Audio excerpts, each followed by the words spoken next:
Okay, so welcome everyone to our Introduction Networks class meeting for today. A couple quick class items I want to give to you. First off, I'm on break, so that's why I'm in my t-shirt, but really I'd be in a t-shirt anyway. So today I want to talk, I know our class officially ends on the 12th of July. However, I'm not going to end your access to NetAcad or to NetLabs on that day. The only thing you'll lose access to on that day is canvas.stanley.edu. So as long as you can go directly to netacad.com and netlabs.stanley.edu, you will be fine. So the only thing is we do have to be finished with all of our CCNA 1 by the start date of CCNA 2, which is July 27th. So July 27th, which is a Tuesday, will be the first official day of your second class. I hope all of you are moving forward with me to take that class. It is paid for by the Cisco grant, so it is not going to cost you a dime to move forward to take that next class. And so as we move forward here and get closer to it, I'll send you an email and say you wanting to take the next course. Now, some of you originally had signed up to only take CCNA 1 because you're going to then do cyber ops. If you have decided that you want to take CCNA 2, and then to also move on to do your cyber ops, let me know, because we have open slots and I can move you into those slots if you're interested in doing ahead and doing CCNA 2. So there's a couple of your classmates who were only taking CCNA 1 before they moved into taking CCNA cyber ops. But if you're interested in moving forward, please let me know, because we've got slots available for you in this second cohort.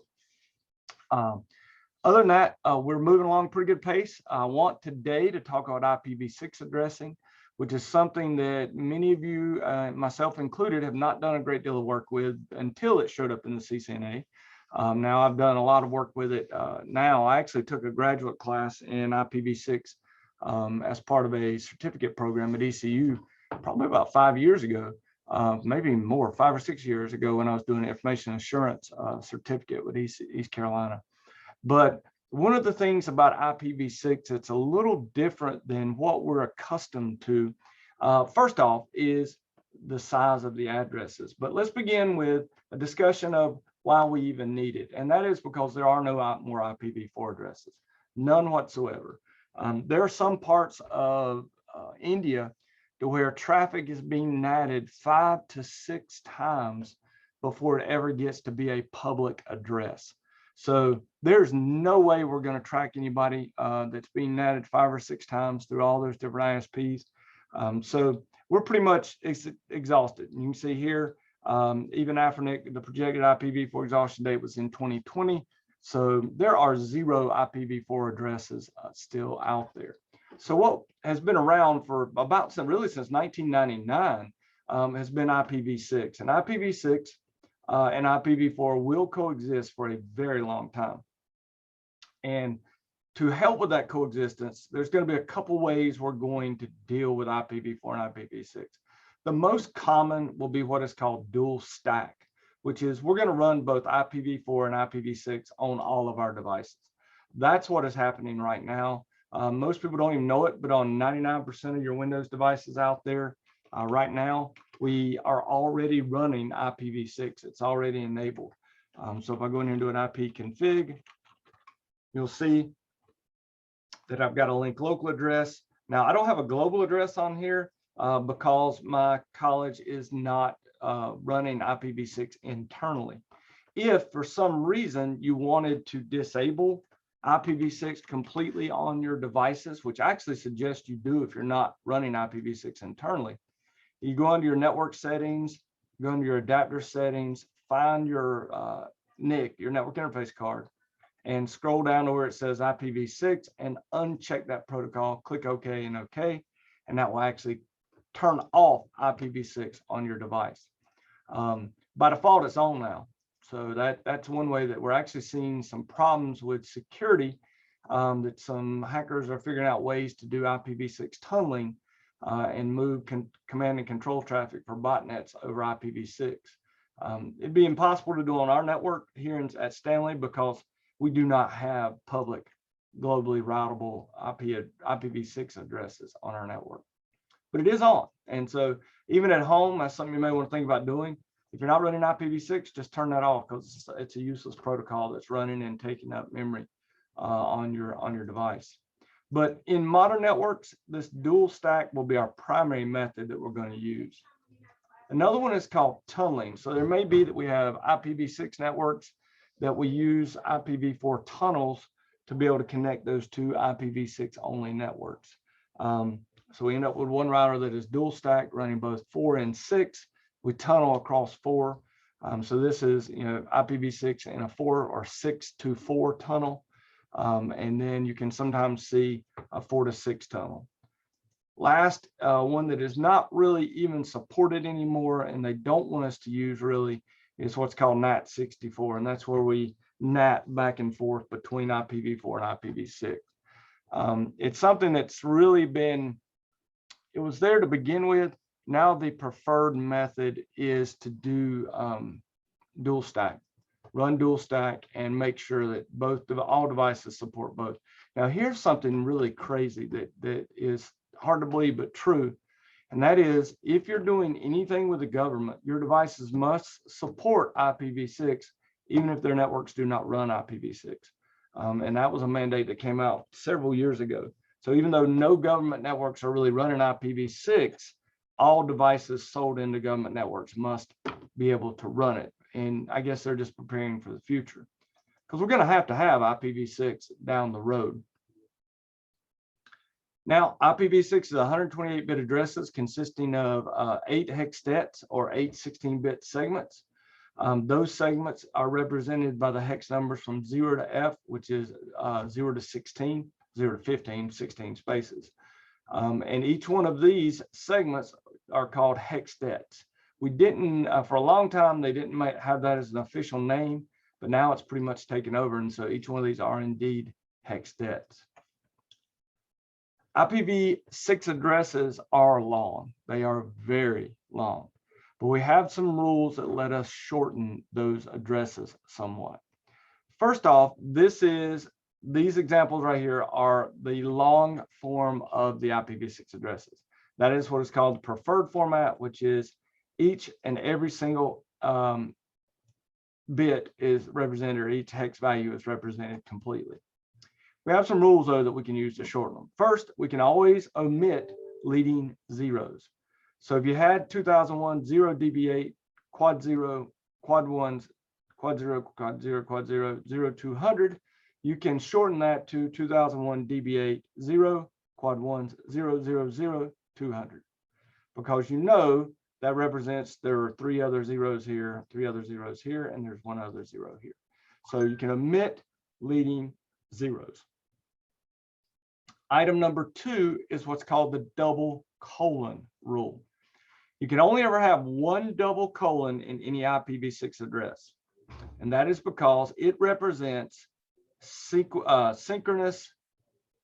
contiguous strings of zeros. So when we look at this address right here, 2001 db8 8 : ABCD : quad 0 quad 0, we can't have a : here and a : here. If we did it twice, you wouldn't know what the address was. So in instance, that's what they're showing here. If you do a : here and a : here, there's 1, 2, 3, 4 hexstets. There's 4 more hexstets somewhere.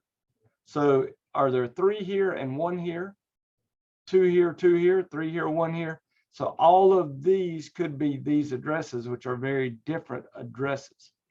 So we can only replace one set of contiguous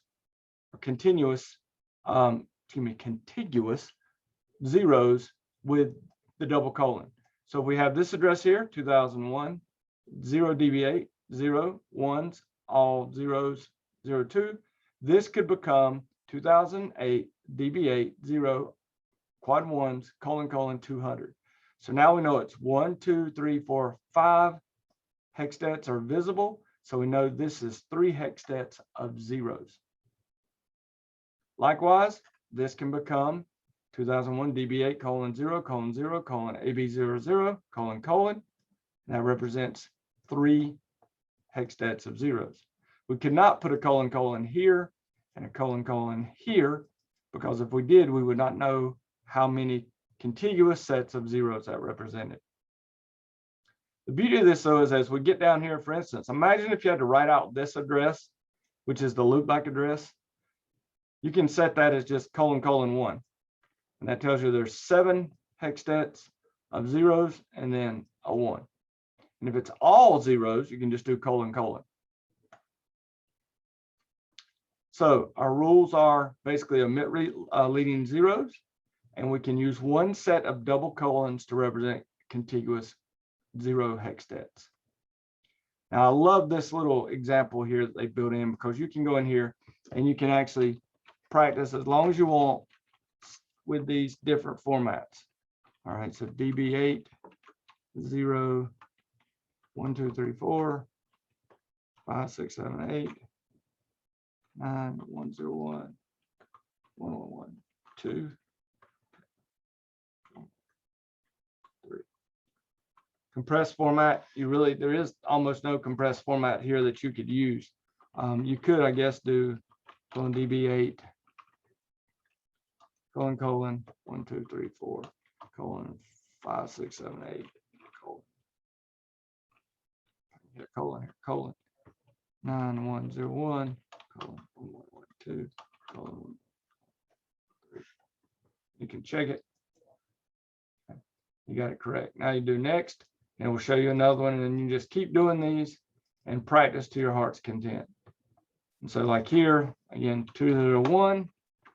If you're omitting leading zeros, you can do it just like this: DB8, 2, 3, 4, 0, 0, 0, 200.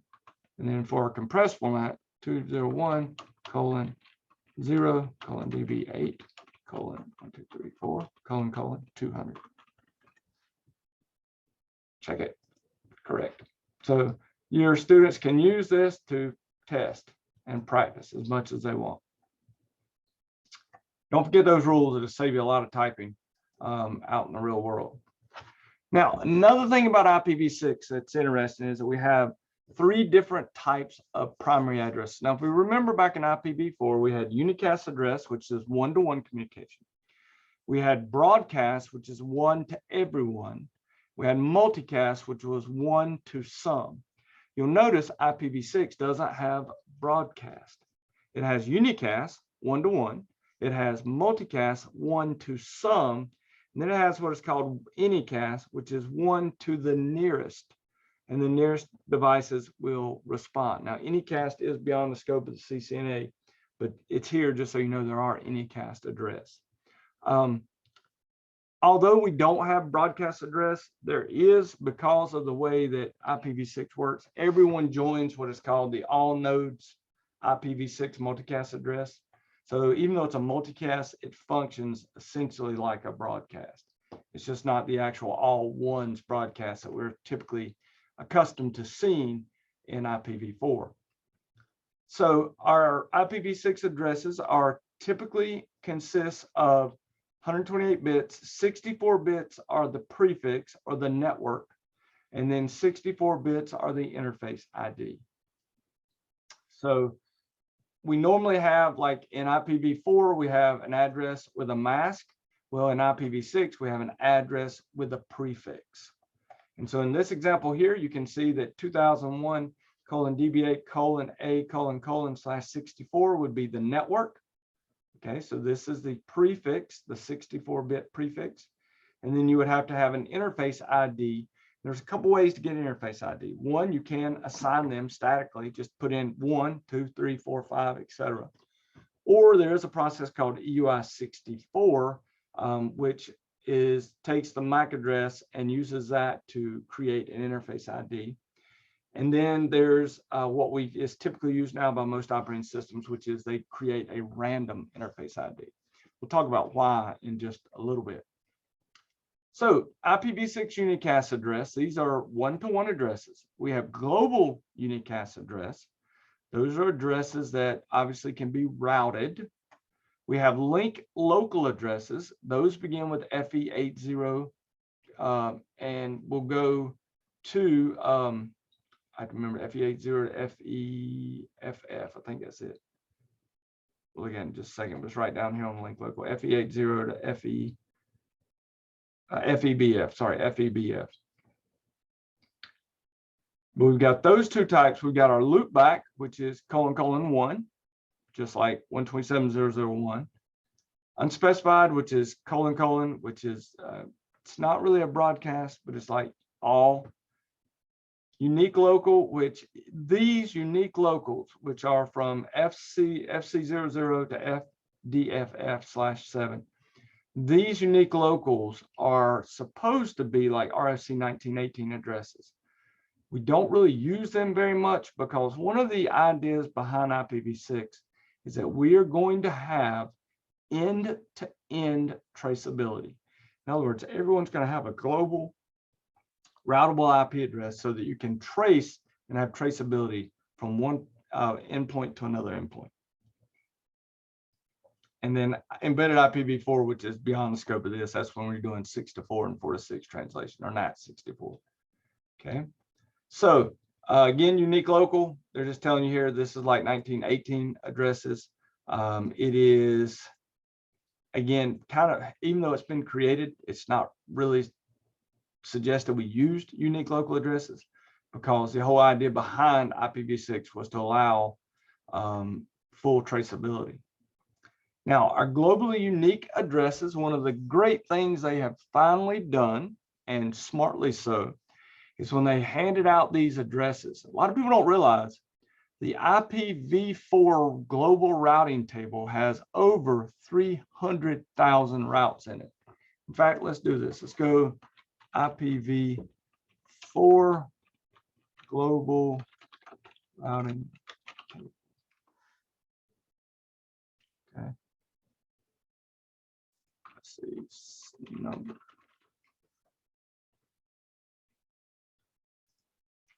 Ooh, right now it's 635,000 routes in the IPv4 routing table.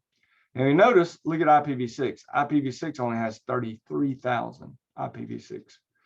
When they started handing out these addresses, unlike IPv4, where they were kind of willy-nilly to begin with, they have handed out these addresses in a fashion that allows the global routing table to be reduced, so that we don't have, imagine a router having to hold 635,000 routes in it in order to route. That's what the large ISP routers on the internet have to do.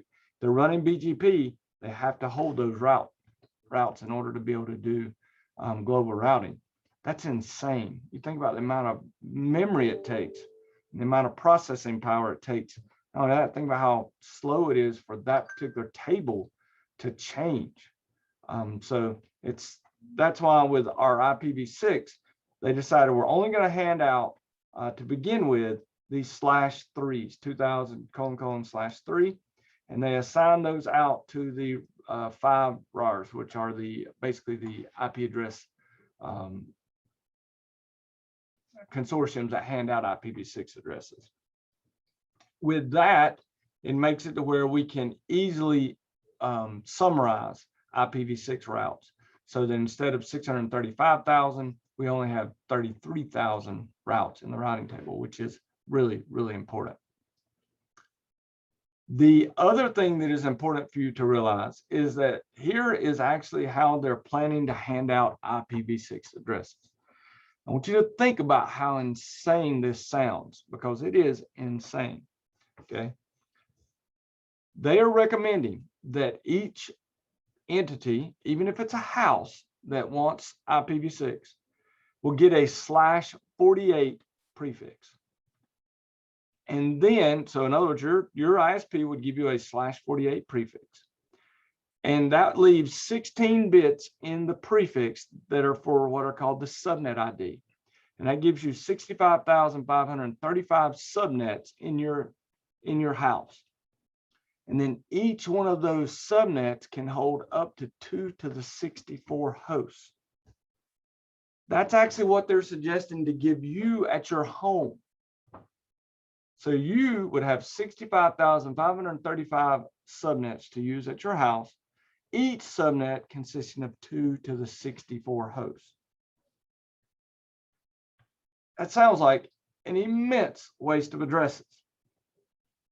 You also need to realize that IPv6 is supposed to have enough addresses for every grain of sand on the planet to have an IP address, IPv6 address. So I don't know if this is actually how it will be handed out once we finally start getting IPv6 addresses. I don't think it will be. I think what will probably happen is that each household will get a full /64. So the ISPs will actually go ahead and subnet it and then give you a /64. And then you will have 2 to the 64 host inside of your house. Right now, again, they're not suggesting you use any kind of NAT or any kind of translation.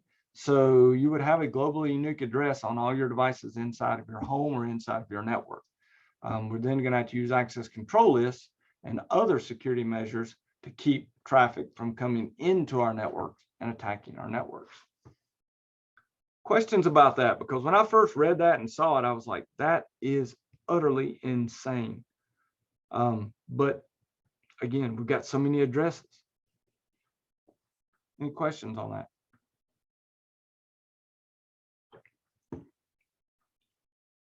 Okay. So we've got our global routing prefix, which is going to be a /48 if people follow the, or ISPs follow the IETF's recommendations. There'll be a subnet ID in each one of those, which is 16 bits. Now here's the beauty, the absolute beauty of IPv6. Subnetting is the easiest thing ever because your subnets are 0, 1, 2, 3, 4, 5, 6, 7, 8, 9, 10, or A, B, C, D, E, F, and then 1, 0, or 0, 0, 1, 0, 2, 0, 3, 0. It's going to be that simple. When we get there, you're going to go, wow, I wish IPv4 subnetting was this simple, because IPv6 is crazy simple. Now, IPv6 is different than IPv4 in that typically in IPv4, there's a single IP address on every interface. But in IPv6, there isn't. There's actually at least 2 if you have a global address on your machine. You're going to have a global unique address and a link local address, and you must have a link local. So I'm going to switch over here real quickly to our lab, and I'm actually going to open this up in a new window and pop this out over here. And I'm going to pop up my router over here. Let's go here. Oops. And what I want to do is using this lab, which is lab 1292. I'm going to go in here real quick, just do config T, hostname R1, line con 0, login synchronous, login synchronous, password of Cisco, login, line, ETY 04, up arrow twice. Okay, enable secret of class. Now notice I don't have to go back. I don't have to go back to global config. I'm in line config. As long as I know the command, I can bounce around with my typing here. Banner, banner, MOTD, hashtag stay out. Again, not one recommended by your legal department, but it's there. And then we're going to do service, password encryption. I'm trying to think of what else I need to do here. That's really a basic config, so I can do a do right, which is a short for copy run start, and I've just done a basic config on here. But I'm going to go into gig 001, and I'm going to put in the IP addresses as shown on this chart here. So I'm going to go ahead and do config T, interface G001. I'm going to put in Ipv6 address FE80::1, because that's what they actually tell you to use for the local link local for that. And I'm going to do Ipv6 add 2001 : DB8 : ACAD : A:1/64, which, by the way, that is the A subnet for the /48 prefix of 2001 DB8 ACAD. All right, so I hit enter here. Then I'm going to go over to gig 000 And I'm going to actually put the same link local address, because remember, link local addresses are only significant on that one link. So as long as no other device on the link has that same link local address, you can assign it to all of the interfaces on a device. So we typically give the router, if it's router 1, we'll give it all the same link local addresses. Same thing for router 2, we do FE80 ::2 link local. I'm gonna hit the up arrow and change this from A to 1. I'm gonna do a no shut, and I forgot to do a no shut on G001, so I can go back to it and do a no shut. And then the last but not least, I have to set in IPv6 unicast routing. Now, if I do show IPv6 int brief, you will now see that I have gig000 has FE80 as a link local, and the global address of 1::1, and the same link local on gig001 with a IP address of A. Now, here's where people get very confused. We've got a link local, we've got a globally unique address. There is nothing in IPv6 that says I can't put another link local address onto this particular interface. So I could put 2001 DB8 ACAT :2 ::1 and have that interface on 2 different globally unique addresses. It's not recommended, but it's something that can be done. So be aware of that. If you ever see that, there's nothing against it inside of IPv6. IPv4, we're not accustomed to it. We're only accustomed to seeing one IP address on an interface. However, there is actually a command called secondary that you can place a secondary IPv4 address on an interface, depending on the iOS version if it supports it. Kelly, I have a couple of questions here. Okay, please. Yeah, first off, so if you set up the global unique address UGUP for this device or for this interface, now I assume this is unique universal, right? So Correct. Unique. Now, that means that nobody else can use that same address. No, that is correct. So what if, said someone in this lab set up the IPv6 in this way, right, and someone else in some other university set up in the same way? What happens? Well, the good news about this particular lab is all of these are completely self-contained. So we're not routing outside of this pod. So nothing is getting out to the internet from this pod. If someone set up a 2 addresses that were the same and connected it to the global IPv6 backbone, which there is an IPv6 internet, the internet runs on IPv6 too. You can actually go to IPv6 versions of Amazon and other things. You would have major routing issues. You would definitely have an issue. It could be that traffic could get black holes, which is it basically goes to a site and disappears or gets dropped and you don't really know why. So yes, it could cause global, they call them global routing table inconsistencies. Do we have kind of regulations said for this area or continent, or like India said you use this range of global unique address, China use that range, United States use this range, that kind of regulation? Yes, we do. Okay. We do. And that's exactly why when we looked over here, and let's go back over here and look at current IPv6 prefixes assignment. Let's see if we can see. Here's RIPE showing their prefix assignments. Let's see what they've got here. Let me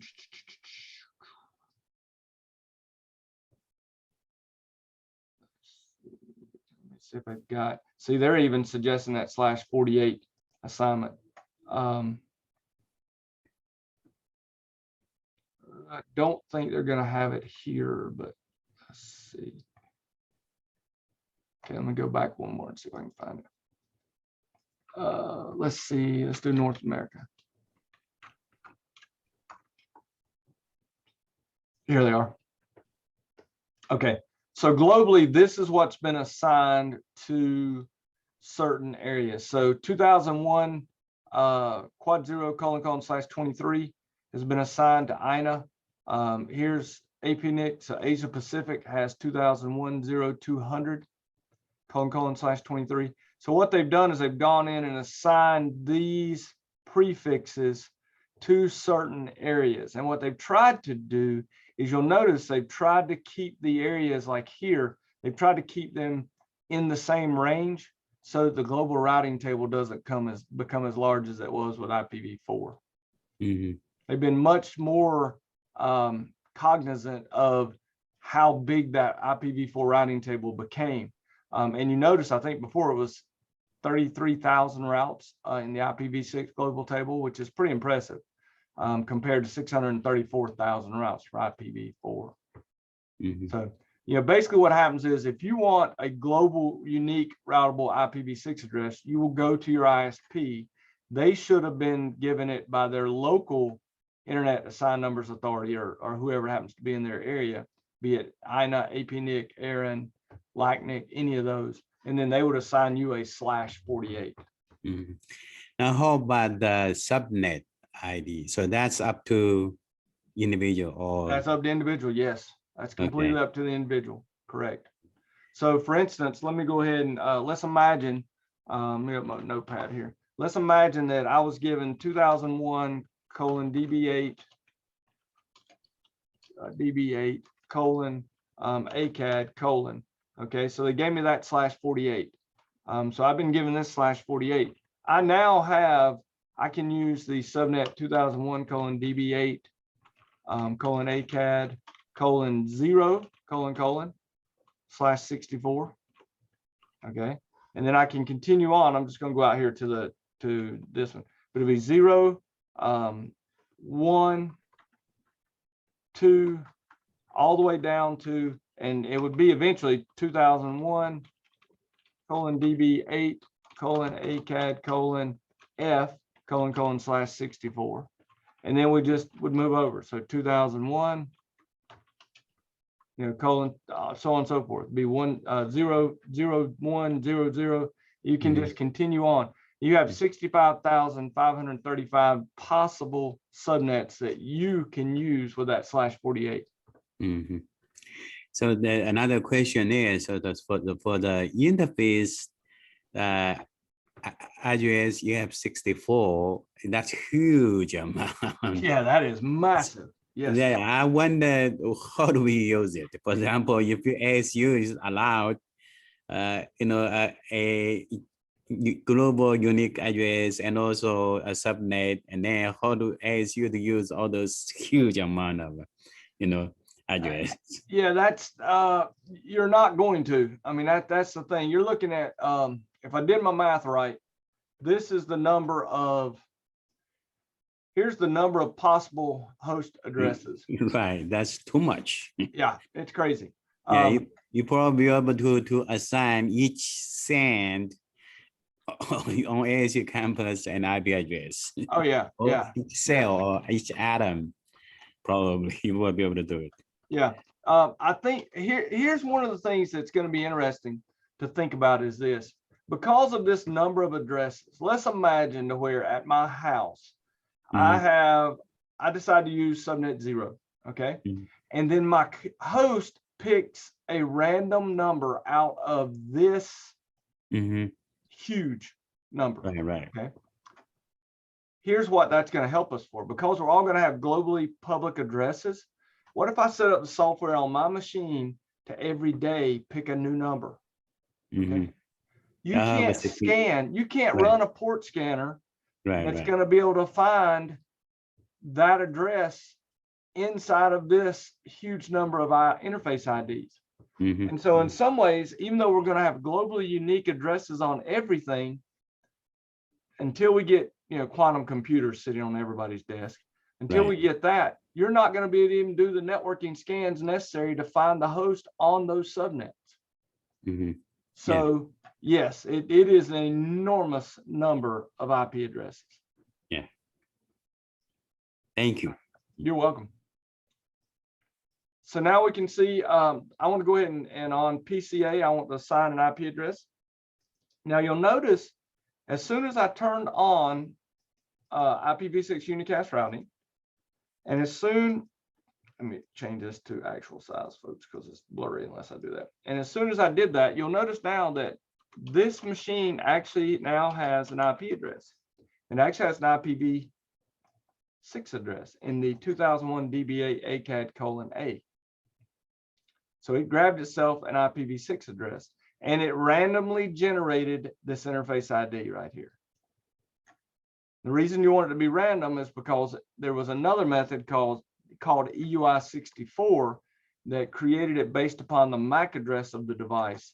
And that was bad because people were being tracked due to their MAC address being used to create that EUI64. But you'll notice PCB will be the same way. If I go over here and look at PCB, you'll notice that PCB now has an IPv6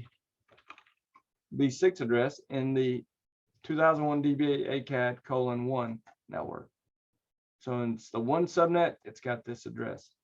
You'll notice too, it used for the default gateway the link local address of that device. Now, if you want to set the IP address statically for the machine, you can easily do that. You just go in here, right click, go into your properties, go down to IPv6, and just like a static IPv4 address, the only difference is when you put it in here, 2001 DB8:ACAD:, this is B, so this should be A::. I do that. Did I do it backwards? Let me make sure. Oop, I did it backwards. Hold on a second. I think I accidentally put the wrong address on the wrong interface one.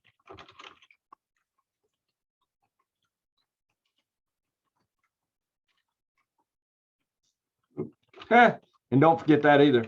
It is IPv6 interface brief, because you'll look at it and go, huh. So 01 000 is 1. Yep, I messed up. Sorry, I got them backwards. But I'll just assign the A address here. So this needs to be the 1 address. So this will be :1::3. And then we'll tab down, it'll be /64, default gateway FE80::1. I do suggest use the link local address because it's just that way if you ever change the global address, you don't have to worry about that. So let's change this. Change this Ethernet here. And it's just a static, just like a normal IPv4 address, except we do IPv6. Static address 2001 DB8 ACAD::BA::3. And I know it's different than what's on the text, folks, just because I put the wrong address on the router, but this will fix it. All right, so let's do this and this. And so now let's go to a command prompt and we'll do an IP config. Let's ping 2001. Oops, 2001 DB8 ACAD:1:3. And we get a reply. So I can ping all the way from PCA to PCB. You'll notice there's no IPv4 running at all. This is a pure IPv6 network. Now, the only thing I want to show you here that's important is by default, the switches do not support IPv4 and IPv6. So if I do a show SDM prefer, you'll see default. You'll see that right now this is set to the default template. The default template does not support both IPv4 and IPv6. So one of the things you have to do as part of the lab, and one of the things you have to do as part of your hands-on final, is you will have to create or allow the switch to be able to do both IPv4 and IPv6. So to do that, you just go into global config, you do SDM prefer, dual IPv4, IPv6, default, hit enter, and then you have to save it. and you have to reload it. Do reload. And then once you reload the switch with that SDM template or switch database manager template, it will now support putting IPv6 addresses onto your switch virtual interfaces. So if you ever run into a switch that does not allow you to put IPv6 addresses on it, it probably doesn't have the correct switch database manager template loaded. So let's bounce back over now to look at our global unique addresses. So here you see how we can easily, I just showed you this, easily apply IP addresses to our interfaces, just like their IPv4 addresses, no different. Just don't forget to do your no shutdown command because it's the same thing. And then on your host, you just apply the addresses just like I showed you in our example, just as a static. Now it is possible to get IP addresses through Slack or through stateless address auto configuration, which we've actually already talked about in an earlier chapter. But actually, sorry, it's covered in the next chapter. We'll actually show you about it here in a minute. But it actually happened in our lab because you notice that we got IP addresses, even though they were not assigned on the interfaces. We got them through a what's called stateless address auto configuration, or Slack. Okay. I have another question here. Okay, now, sure. But before the gateways that you just showed that you use a different like FE001. Right. Here that screen showed you use the same global unique address there, right? So And yes, and you could use either one.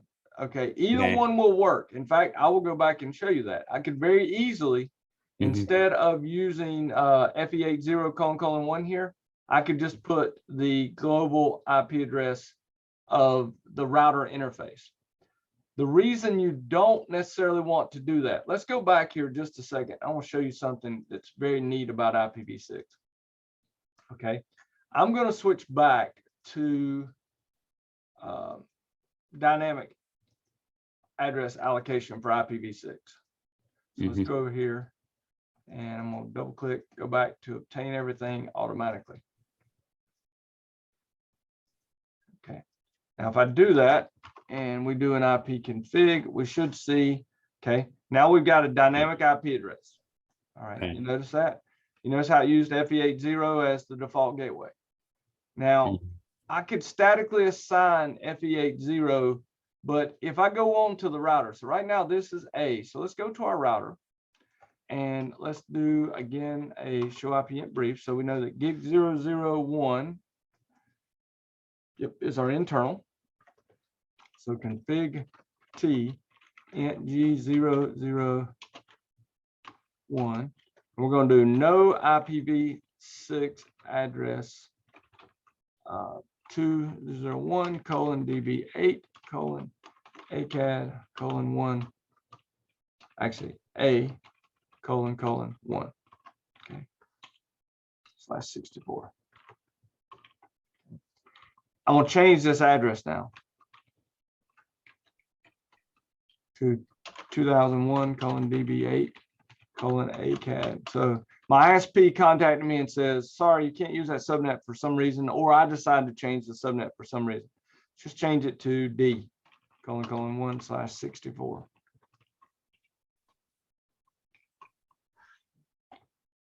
Now if I go back over here and do an IP config, we'll do an IP config /release, IP config /renew. Now, one thing we may have to actually do, we may have to shut the interface down and bring it back up in order to get an IPv6, new IPv6 address. But what'll happen is I can change my networks on my devices. And as long as I'm using FE80::1, I don't have to change the default gateways. I can leave those the same. Okay. It makes your networks easier to renumber. Let's actually go in here and let's disable and enable it. And we should get the new D. Yep. See, now we've got a D network. So I can renumber my networks quickly and easily as long as I use FE80::1 as my default gateway. Yeah. or whatever the link local address is. You'll notice in the curriculum, for whatever reason, and I don't know why they did this, but down here in the example, they didn't use FEA0::1, they used FEA0::1:1. And I don't know why. I mean, it's a valid link local address, but I think that's really just a typo. And you'll also notice that on this, they used a different link local address on every single interface, which is not a best standard practice. A best standard practice is to use the same link local on all the interfaces on a single device. Mm-hmm. Okay. Does that help? Yes, yes. Okay. So now, once we get into what just happened in our example here, so in other words, you'll notice that, again, my PC here just got a globally unique address, a routable address through a process called stateless address auto configuration. And for that to occur, what happens is this: when the device boots up, it sends out a router solicitation message and says, are there any routers out there with a prefix you can give me? Now, the routers can respond in one of three ways. One is with pure stateless address auto configuration. It can say, yes, I have a prefix for you, and here it is, and you need to pick yourself a random interface ID and use me as your default gateway. That is pure Slack. You'll notice something that's missing, though. There's no DNS record. There's no DNS server information in this. So with Slack, pure Slack, you're going to have to statically assign your DNS servers to your devices. Okay, so that's one method. The other method is what's called Slack with stateless DHCP. So the router, let's go over Slack real quick again. So you send an advertisement, the router sends back, you send a router solicitation, the router sends back an ICMP router advertisement, and you get your prefix, and then you create a random interface ID or use the EUI64 method. We'll discuss that method in just a moment. Almost everything now uses a random interface ID, though, just for your knowledge. Our second method is called Slack with stateless DHCP. With this, you send out a router solicitation message. The router says, here's your prefix length, pick yourself an interface ID out of this prefix, give yourself an IP address in it. Then here is more information. You need to go talk to this stateless DHCP server to get your other parameters, such as your DNS, your domain name, those DHCP options we are accustomed to handing out via DHCP. So we still use Slack to get our IPv6 address, but we're also referred to a stateless DHCP server to get those optional items that we need for our configuration. The final method is full stateful DHCP version 6. And with this, you send out a router solicitation message. The router says, sorry, I can't help you. You need to go talk to this DHCP server. And then you go to the DHCP server, you get an address out of a pool, just like you do with DHCP version 4. You get your options, such as your router, your default gateway, your domain name. All of those items are all from your stateful DHCP server. So we've got three possible methods: pure Slack, where the router itself gives out the global prefix, and then the host gets its globally routable IP address from that prefix, or picks its global routable IP address from that prefix. Slack with stateless DHCP, where the host still gets its IP address from the router, but it gets additional information from a stateless DHCP version 6 server. And then last but not least, full stateful DHCP, where the router says, sorry, you need to go talk to the DHCP server. And this stateful DHCP version 6 is exactly like our current stateful DHCP version 4. Okay. Other than the fact that you notice, instead of sending out a broadcast to find the DHCP server, we're using a router solicitation multicast address. So that router solicitation message goes out to the multicast address for all routers, and they respond. I have a question for this, the server here. Yep. I want the server need to be configured in like probably separate way, right? Static way, right? So Yeah. otherwise the server will not know much information. Right. Right. Okay. Yeah. It would have its own static IPv6 address. It would have on it IPv6 pools created, static Okay. pools created. So yes, all that would be part of the configuration of that DHCP server. And you're going to do a lab where you actually create a stateful DHCP pool on a Cisco device. Okay. So now, as far as creating this interface ID, one of them is just create it dynamically. So you pick a random number out of that 2 to the 64th and create it. The other method is this, and this is being depreciated for several reasons, but the other was to take your MAC address, it's 48-bit address, take that 48-bit address, break it in half, put FFFE in the middle. Okay, so if you ever see FFFE in the middle of an interface ID, that's probably one that's been created by EUI64.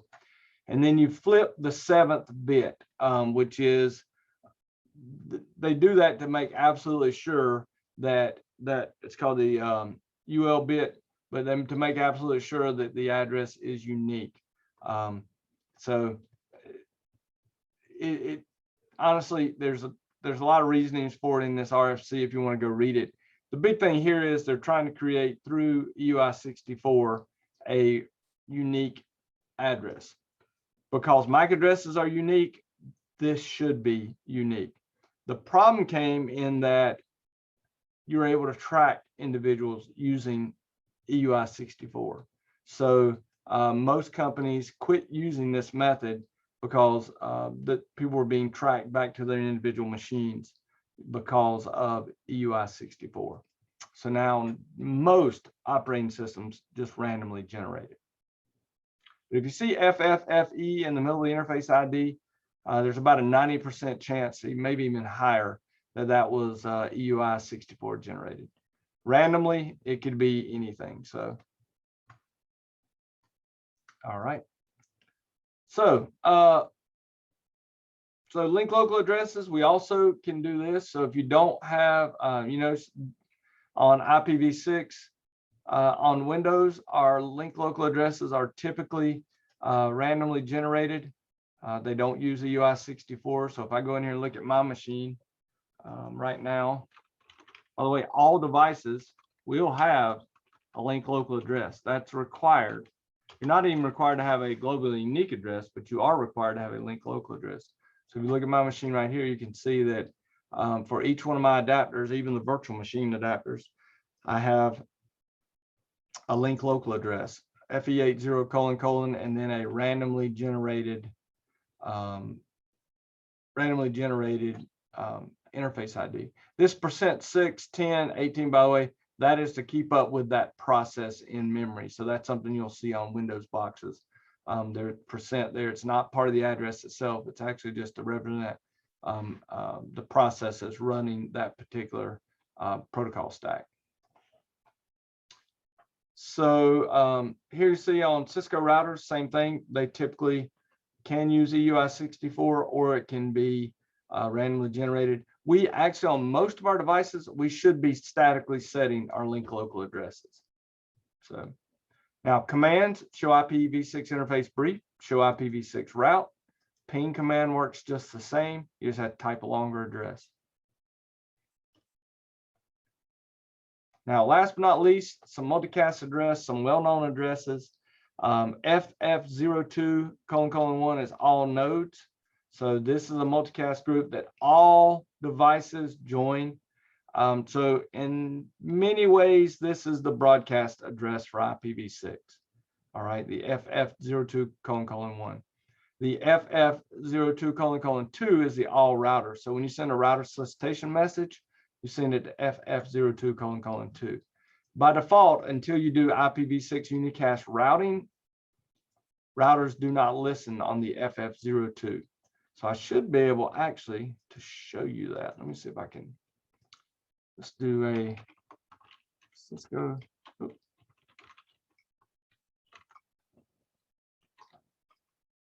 show IPv6. Yeah. Okay. So you'll see here gig 000 is listening on FF02::1, FF00::2. Now let's see if I go and do config T no IPv6 unicast routing. You'll notice we're no longer listening on FF02::2. So unless you turn on IPv6 unicast routing, the router does not join that router's multicast group. So config T IPv6 unicast routing. Now you can see it's joined it again, FF02::2. So that's why you must turn on IPv6 unicast routing. Otherwise, it will not listen for those router solicitation messages, and it will not hand out addresses via Slack.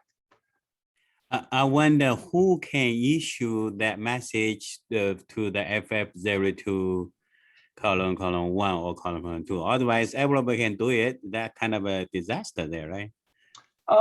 Well, you think about it, anybody can send a broadcast or can send an address, a ping to a broadcast too. So Okay. you think about, if I wanted to, if I look at my IP addresses here, so let's do, my IP address is 10.100.10.2. I can always ping 10.102.10.255. There's no reason I can't. All right. Okay. So anybody can do it in IPv4, so they can also do it in IPv6. Now, only routers can respond to a router solicitation that goes to FF02::2. So you have to have the routing IPv6 process turned on. Mm-hmm. So it's really not necessarily that big a deal, because I will say this, with multicast, because it is a multicast, it should not affect the network as much as a broadcast. Having said that, though, because all nodes join it, it really does affect the network just the same. Okay. And then this is the solicited node address, is kind of outside the scope here, but it's more like what's necessary for ARP. Basically, the solicited node IPv6 address is what's used for ARP. So you can send out the MAC and say, hey, tell me who has this IP address and what the MAC address is, and then they can use that to respond. So, and that is IPv6. The last item here is subnetting, and I've already covered this, but you get 48 bits from your ISP, you got 16 bits for your subnetting, and you literally can just use it from 0 all the way down, which is so much easier than subnetting IPv4. So if you get a question on your hands-on exam that says, give me 2 subnets, you literally, and I've given you the /48 here, you can literally just say, okay, well, he's asked me to use 2 different subnets, so I can use the subnet 0:/64. And then on the other side, I can assign 2001 DB8:ACAD:1:/64. And I could put the .1 address on gig 000 and the .1 address on gig 001. So it's literally that simple to subnet this /64 into 2 subnets for use on a network that needs 2 subnets. This I'm sorry, this global address 2001 DB8 ACAD, that's have a special meaning, right, for education? No, they pulled this out because of, if you believe it or not, ACAD stands for Cisco Academy. Okay. So they just pulled this out to use it in the curriculum. Okay. I don't think this has any global. I mean, that's still a globally routable address. It's just one they pulled out to use for examples in the curriculum. Okay. And here's an example of each interface on the router. Now, you talk about a waste of addresses. Here's where you see some waste of addresses. Believe it or not, they actually suggest that you use something like a subnet on this point-to-point link, or do unnumbered. They talk about using unnumbered, which I've talked a little bit about earlier. But think about this: you've got two addresses, .1 and .2, on this point-to-point link, and all of those other 2 to the 64th addresses are being wasted right there. Again, they say because we've got so many that we don't have to worry about it. But yeah, I think when we get to the point of having nanobots and every nanobot needs one, we're going to be wishing we didn't waste our IPv6 addresses quite as much as we're doing in a lot of the suggestions. Okay, and that is it, folks. That is all of IPv6, and that is the end of module 12. Any questions? Dr. Hugh, you're the only one left here, but I think everybody else had to drop because I ran a little long. Okay, I'm sorry. Yeah, I'm fine right now. I probably just one terminology there. Linking local, that address, that's for what kind of purpose again? I forget, I guess. Okay, remember, link local is an IPv6 address that typically begins with FE80, and it is only significant on the link that it is associated with, and it only has to be unique on the link that it is associated with. Okay, that link between the two interface, right? That you're talking about. Between devices, or between, Okay. yeah. So let me go back and see. Let me find the link local.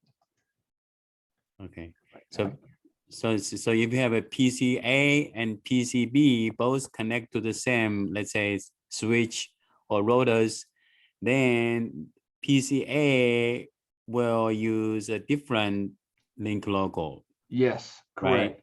Every device on that segment has to have a unique link local. Mm-hmm. Now, by default, PCs create their own link local using FE80 : and then a random generated interface ID.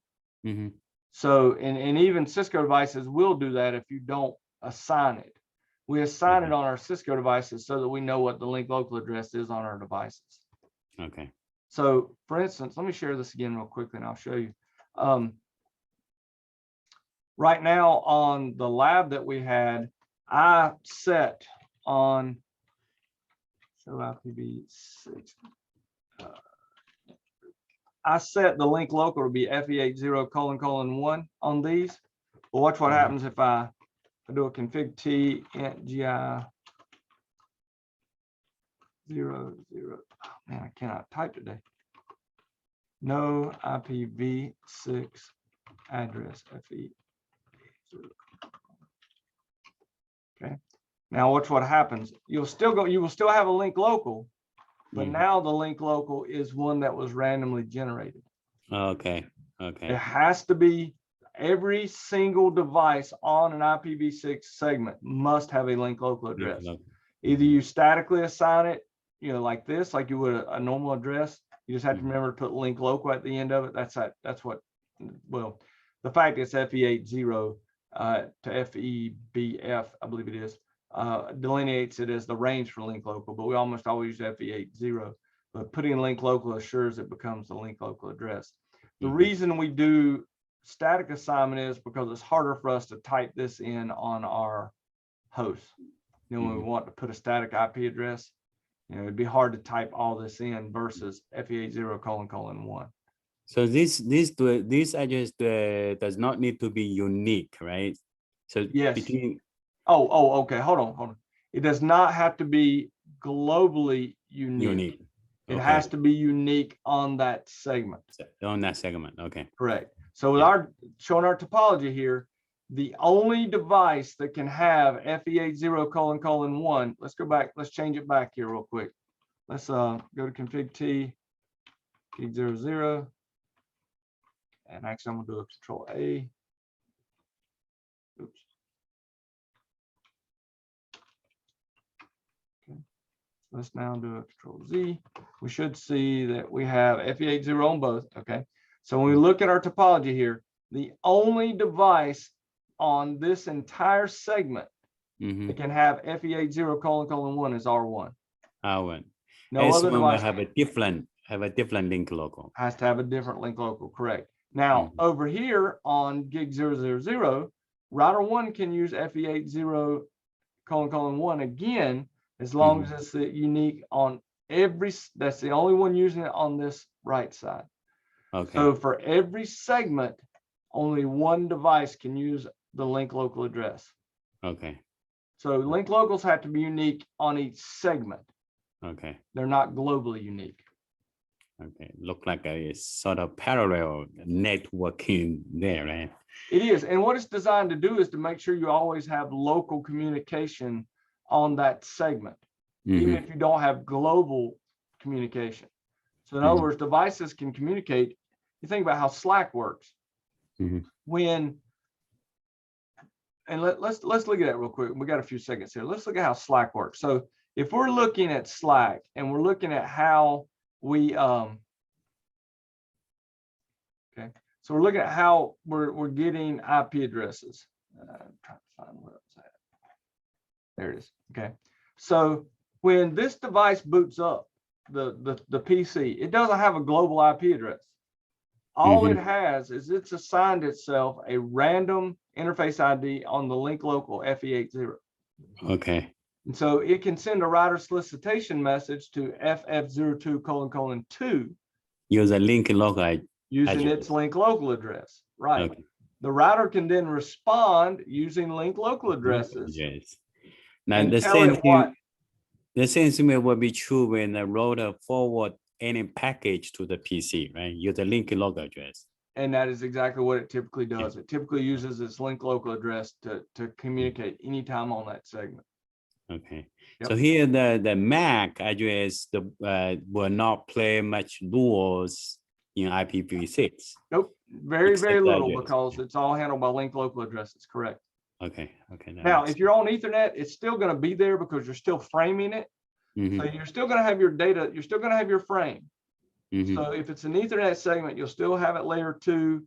You know, the MAC address and all is being placed in there, but it's not as important as it is with IPv4. Okay. It's still important because we've got to use we actually use solicited node addresses to get the MAC addresses, but it's not as it's not as important. But okay, I'm not going to say it's not as important. It's just used differently. How's that?